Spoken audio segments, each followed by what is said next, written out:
नमस्कार दोस्तों, मैं मनोज कुमार आप सभी का दोस्त आप सभी के समझ फिर से प्रस्तुत हूँ एक नए चैप्टर के साथ। और आज का हमारा चैप्टर है व्हाट इज एसएमपीएस। यानी कि आज के इस चैप्टर में हम लोग एसएमपीएस की पूरी जानकारी प्राप्त करेंगे।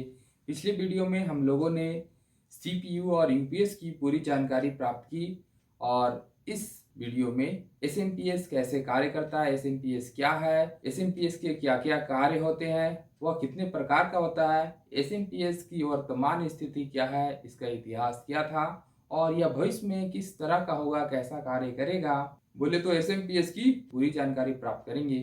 तो चलिए समझते हैं एसएमपीएस क्या होता है। दोस्तों, एसएमपीएस का फुल फॉर्म होता है स्विच मोड पावर सप्लाई। यानी कि पावर का आदान प्रदान बदल बदल कर या कट करके सप्लाई करना।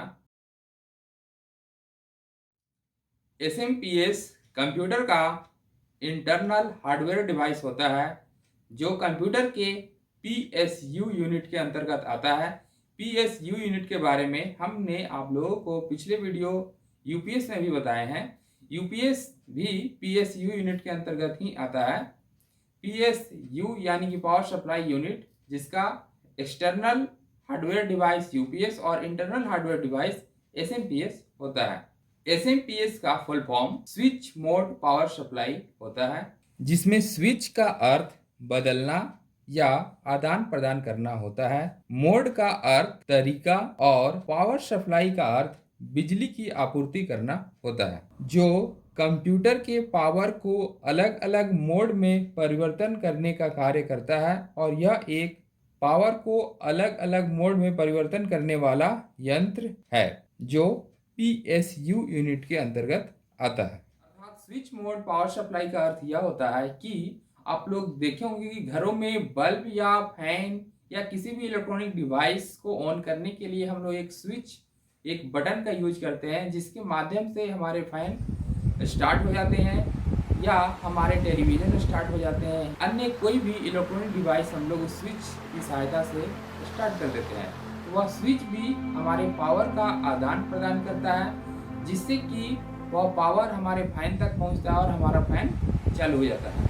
ठीक इसी प्रकार से एसएमपीएस भी कंप्यूटर में प्रयोग किया जाता है, ताकि एसएमपीएस एक ऐसा यंत्र ही है जो पावर का मोड को बदलते रहता है। आप एसएमपीएस में देखोगे कि बहुत सारे वायर रखते हैं। जितने भी इंटरनल पार्ट्स होते हैं उन्हें अलग अलग वोल्ट की बिजली की आवश्यकता होती है, तो उन्हें उनके जरूरत के अनुसार बिजली की सप्लाई करने का कार्य एसएमपीएस करता है। तो एसएमपीएस इसे कैसे कर पाता है? एसएमपीएस में एक ऐसा यंत्र बैठाया गया, अलग अलग मोड को परिवर्तन करने वाले उसमें मशीनें बैठाई गई है, जिससे कि जब कंप्यूटर के किसी भी इंटरनल पार्ट्स को जब जिस तरह की आवश्यकता पड़ती है वह उस तरह के पावर सप्लाई कर देता है। या ऑटोमेटिक एसी मोड को डीसी मोड में, डीसी मोड को एसी मोड में, और पावर को कभी कट करके कभी ऑफ करके फिर पावर सप्लाई करने का कार्य करता है। तो इस तरह से एसएमपीएस अपने मोड को परिवर्तन करते रहता है और इसीलिए इसे स्विच मोड पावर सप्लाई भी कहते हैं। और ऐसे सभी मशीनें जहां पर एक पावर को अलग अलग भागों में बांट करके प्रदान करना होता है, वहां पर एसएमपीएस का प्रयोग किया जाता है। जैसे कि आप लोग देखे होंगे शादी या पार्टी में बड़े बड़े जो एलईडी के लाइट लगे हुए होते हैं, उसमें भी एसएमपीएस का ही प्रयोग किया जाता है। तो दोस्तों, आपको समझ में आ गया होगा कि एसएमपीएस क्या है और यह किस तरह से कार्य करता है। अब हम लोग समझेंगे कि एसएमपीएस कार्य कैसे करता है। दोस्तों, अब हम लोग समझेंगे कि एसएमपीएस अपने कार्यों को कैसे करता है और इसके क्या क्या कार्य होते हैं। तो चलिए पहले समझते हैं कि इसके क्या क्या कार्य होते हैं। एसएमपीएस का पहला कार्य होता है सीपीयू के सभी इंटरनल पार्ट्स को पावर सप्लाई करना। दूसरा कार्य है कंप्यूटर में आने वाले एसी पावर को डीसी पावर में कन्वर्ट कर देना और इस प्रक्रिया को आवश्यकता अनुसार दोहराते रहना। एसएमपीएस का तीसरा काम है मल्टी पावर का सप्लाई करना, अर्थात अलग अलग प्रकार के अलग अलग वोल्ट के पावर को सप्लाई करना। एसएमपीएस मल्टी पावर की सप्लाई करता है और इसीलिए इसका प्रयोग सीपीयू के अंदर होता है, क्योंकि सीपीयू के सभी इंटरनल पार्ट्स जैसे मदरबोर्ड, हार्ड डिस्क, रैम, रोम इत्यादि अलग अलग पावर को ग्रहण करते हैं। तो दोस्तों आप लोग SMPS के क्या क्या कार्य होते हैं या क्या क्या काम करता है यह समझ चुके होंगे। अब हम लोग समझते हैं कि यह SMPS अपने कार्य को करता कैसे है। तो चलिए समझते हैं SMPS अपने कार्य को कैसे करता है। तो अब चलिए समझते हैं SMPS अपने कार्यों को कैसे करता है। यह कैसे अपने पावर को तुरंत तुरंत अलग अलग मोड में कन्वर्ट करता है और अपने पावर को कट ऑफ करके फिर से एक्टिवेट कर लेता है। दोस्तों हमारे कंप्यूटर के CPU के अंदर अलग अलग प्रकार के इंटरनल डिवाइसेस लगी होती है जो अलग अलग तरह के पावर को एब्जॉर्ब करते हैं, अलग अलग पावर को ग्रहण करते हैं और उन्हें अलग अलग तरह की पावर को प्रदान करने के लिए ही SMPS का प्रयोग किया जाता है। हम पहले ही यह बता चुके हैं कि कंप्यूटर को एक इलेक्ट्रॉनिक मशीन क्यों कहा जाता है, क्योंकि यह AC मोड के पावर को एक्सेप्ट करता है। लेकिन कंप्यूटर के जो CPU के अंदर लगे हुए पार्ट्स होते हैं वह सभी AC मोड को ग्रहण नहीं करते हैं। उसमें से कुछ AC मोड के पावर को लेते हैं और कुछ DC मोड के पावर को लेते हैं।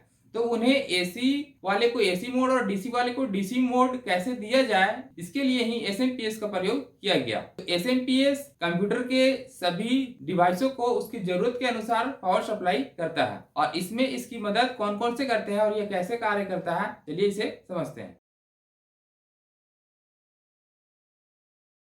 दोस्तों CPU में लगे अलग अलग तरह के डिवाइस अलग अलग पावर को यूज करते हैं। जैसे कुछ डिवाइसेस 12 वोल्ट के पावर को लेती है, कुछ डिवाइस 3 वोल्ट के पावर को लेती है, कुछ डिवाइस 5 वोल्ट को ग्रहण करती है। इन्हीं में से कुछ DC और कुछ AC मोड का प्रयोग करते हैं। SMPS में आप देखते हैं कि बहुत सारे वायर होते हैं जो मदरबोर्ड के अलग अलग भागों से तथा अन्य डिवाइसों से जुड़ते हैं। SMPS इन्हीं वायर की मदद से मल्टी वोल्टेज सभी डिवाइसों को उपलब्ध कराता है। सबसे पहले SMPS में 220 AC वोल्ट का सप्लाई होता है। हम लोग जो CPU को पावर केबल के माध्यम से पावर सप्लाई करते हैं वह 220 वोल्ट का AC सप्लाई होता है और CPU इस AC सप्लाई को, जिसे वह पावर ट्रांसफार्मर की मदद से रेक्टिफायर तक पहुंचाता है। रेक्टिफायर फिल्टर की मदद से AC करंट को DC करंट में कन्वर्ट कर देता है। अब यह कन्वर्टेड होने के बाद रेक्टिफायर और फिल्टर आउटपुट स्टार्टर और एम्पलीफायर के साथ कनेक्ट हो जाता है और कनेक्ट होने के बाद यहीं से अलग अलग तरह के सभी वायर निकलता है और सभी डिवाइस को अलग अलग पावर सप्लाई करता है। इस तरह से SMPS अपने कार्य को करता है। दोस्तों आप लोगों ने देखा कि SMPS कैसे अपने डिवाइसों को पावर सप्लाई करता है और इसके अन्य डिवाइसेस भी SMPS में लगी होती है जो इसकी मदद करती है। दोस्तों यह एक शॉर्ट फॉर्म था जिसमें हम आप लोगों को समझाएं कि SMPS किस तरह से कार्य करता है, लेकिन अगर इसकी पूरी विस्तार में और भी बारीक जानकारी देंगे तो और भी हमारा वीडियो जो है काफी लंबा हो जाएगा। मेन हम उस टॉपिक को आपको बता दिए जो कि आवश्यक होता है और जिससे आप समझ जाइए कि SMPS कैसे कार्य करता है। तो आप चलिए समझते हैं कि SMPS के कितने प्रकार होते हैं। यदि आप दोस्तों SMPS के 4 प्रकार होते हैं, यानी कि SMPS 4 प्रकार का होता है। पहला है DC से DC कन्वर्टर, यानी कि जो DC से DC में ही कन्वर्ट कर देता है। दूसरा है फॉरवर्ड कन्वर्टर, यह अलग अलग प्रकार के पावर को कन्वर्ट करता है। तीसरा है फ्लाईबैक कन्वर्टर और चौथा है सेल्फ फ्लाईबैक कन्वर्टर। SMPS का जो इतने सारे प्रकार हमने आप लोगों को बताया, यह प्रकार इसके यूज पर यानी कि इसके कार्य पर निर्भर करते हैं। यह किस प्रकार का कार्य करता है उसके अनुसार ही SMPS का अलग अलग प्रकार को यूज किया जाता है। SMPS के उपयोग के आधार पर भी इसे 3 भागों में बांटा गया है।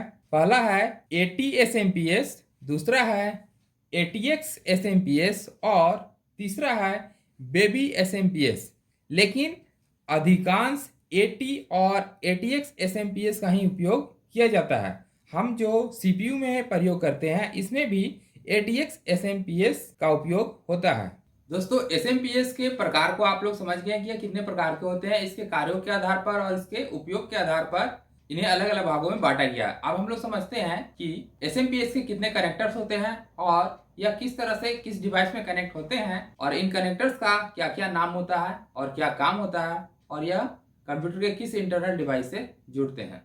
तो चलिए समझते हैं। SMPS के connectors 20+4 pin ATX for motherboard. 20+4 pin ATX का उपयोग मदरबोर्ड को कनेक्ट करने के लिए किया जाता है। दूसरा है CPU+4 pin connectors for CPU। CPU+4 pin connectors में 4 पिन होते हैं जो मदरबोर्ड के CPU यानी कि प्रोसेसर से कनेक्ट होते हैं। प्रोसेसर को पावर सप्लाई करने का कार्य SMPS का यही पिन करता है। SMPS का तीसरा जो कनेक्टर है वह है SATA पावर कनेक्टर, जिसका उपयोग हार्ड डिस्क और DVD राइटर को कनेक्ट करने के लिए किया जाता है। अब हम लोग समझते हैं कि वर्तमान में SMPS का क्या स्थिति है। अभी यह मार्केट में आपको किस तरह से उपलब्ध है, अभी इसका मार्केट प्राइस क्या है, इसके इतिहास की जानकारी, यह कब आविष्कार हुआ और यह किस तरह से बना, और भविष्य में SMPS किस तरह का होगा, किस तरह से कार्य करेगा, इसकी जानकारी प्राप्त करते हैं। दोस्तों, वर्तमान में SMPS 400 वाट से 1500 वाट तक का अवेलेबल है, जिसका प्राइस 700 से लेकर 1500 तक होता है। यह अलग अलग कंपनियों के अनुसार भी होता है, यानी कि अलग अलग कंपनी के अनुसार इसका प्राइस रेंज घटते और बढ़ते रहता है, लेकिन यह 700 से 1500 के बीच ही मिलेगा। आज के डेट में बहुत सारी कंपनियां SMPS का निर्माण करती है। एक सामान्य CPU में 400 वाट तक का SMPS लगाया जाता है, यानी कि जो हम लोग CPU यूज करते हैं, जो कि एक सामान्य CPU होता है, सामान्य कंप्यूटर होता है, इसमें 400 वाट तक का ही SMPS का प्रयोग किया जाता है। यदि आपका कंप्यूटर कुछ ज़्यादा एडवांस है, उसमें एक से ज़्यादा प्रोसेसर लगे हुए हैं, या अलग अलग तरह के आप साउंड कार्ड्स या ग्राफिक्स कार्ड लगाए हुए हैं, तो ऐसी स्थिति में आप इस वाट्स को बढ़ा सकते हैं और ज़्यादा वाट्स के SMPS का प्रयोग कर सकते हैं।